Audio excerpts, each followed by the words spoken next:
In this video, I will show you how to track Squarespace form submissions with Google Tag Manager. Then we will send conversions to Google Ads, and you'll also learn how to send user-provided data, such as email address, together with your conversions. In this video, I assume that you already have installed Google Tag Manager on your Squarespace website. If you haven't done that yet, then I will post a link to another tutorial below this video. So watch that first, install Google Tag Manager on Squarespace, and come back to this video. Here I have a Google Tag Manager container, and this is my Squarespace website where I have a contact form. So to track this form, first we need to submit it and see what happens.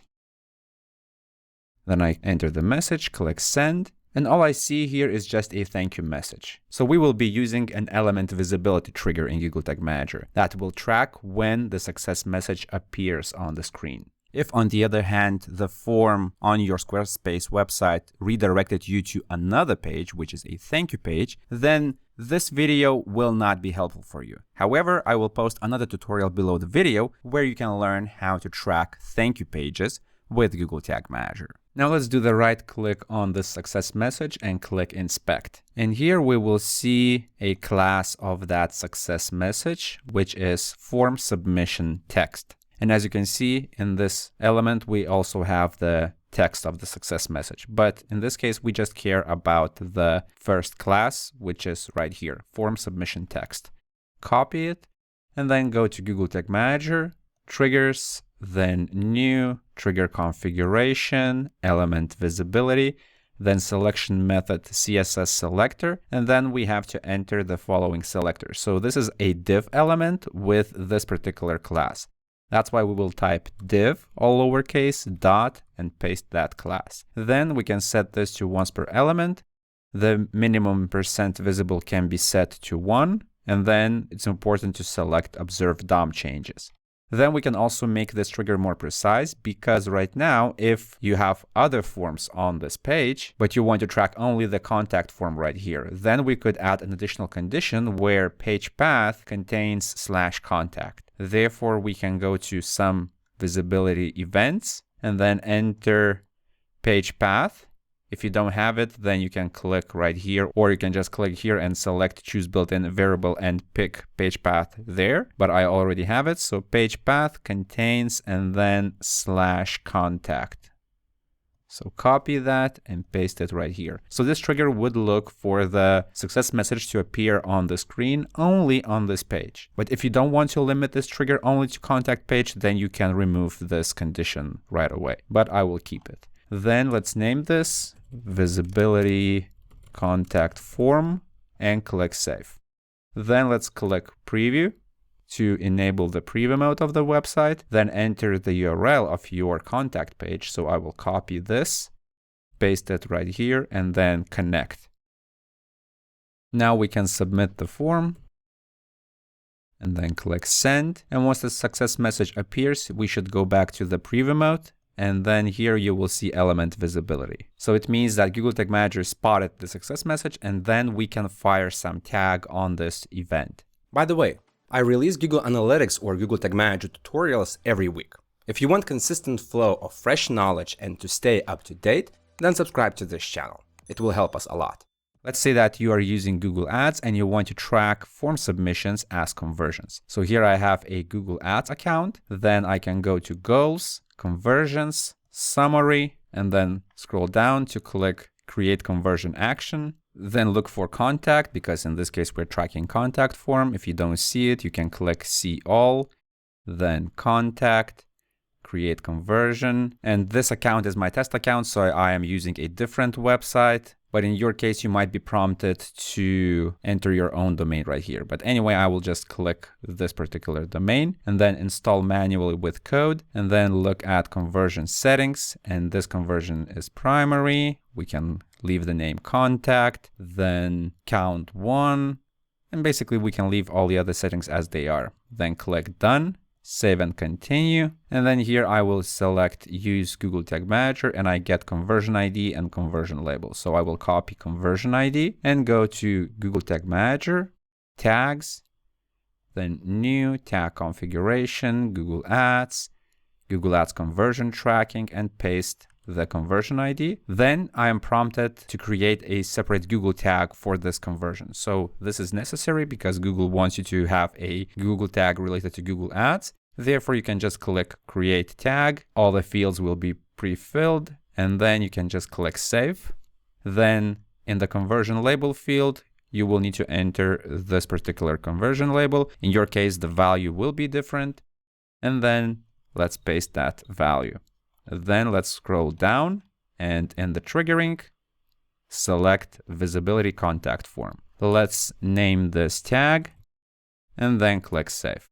So now let's test if this is working. I will click Preview to refresh the preview mode. Then continue. Let's go to the website and submit the form again. And once I click Send, I will see the success message. And if I go back to the preview mode, I will see element visibility. And here is the tag. Ignore this unknown tag type if you see it. That's a bug in the preview mode. It should go away after probably several minutes or so. But what we see right now is that our conversion tag fired. We even see that tag right here, and we see that contact was sent.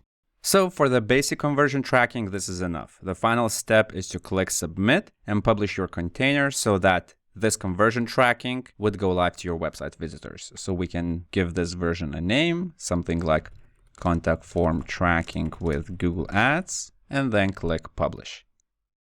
Now this is live. But what if you want to take one step further? For example, your conversion attribution will be better if together with the conversion, you also send user-provided data, such as email. Right now, if I go to the preview mode, then go to Google Tag Manager container, click Element Visibility and Variables, I don't see anything related to user data, such as email address. However, it's still possible to access that. So the method that I will show you will work only if the success message appears like this. If you have configured your form to redirect visitors to another thank you page, then it will not work. So how can we access the user-provided data, such as email address? If you do the right-click on the success message after you submitted the form and click Inspect, and then here I can zoom out a bit.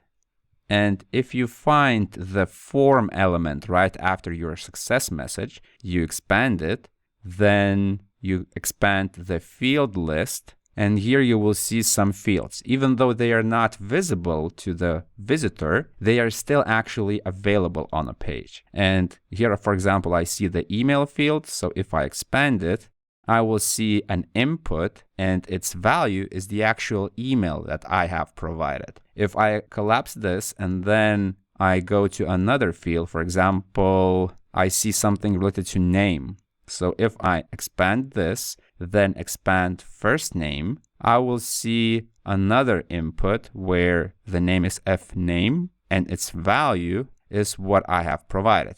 Right now it's just ASD, but if this was the actual name, then it would be available right here. So with Google Tag Manager, we can access that information and then send it to Google Ads. So let me show you how to access, for example, the email address. I will collapse this and I will go back to the email field. I expand that and I see that there's an input with type email, and this is the value that I entered in the form. So let's go to Google Tag Manager, Variables.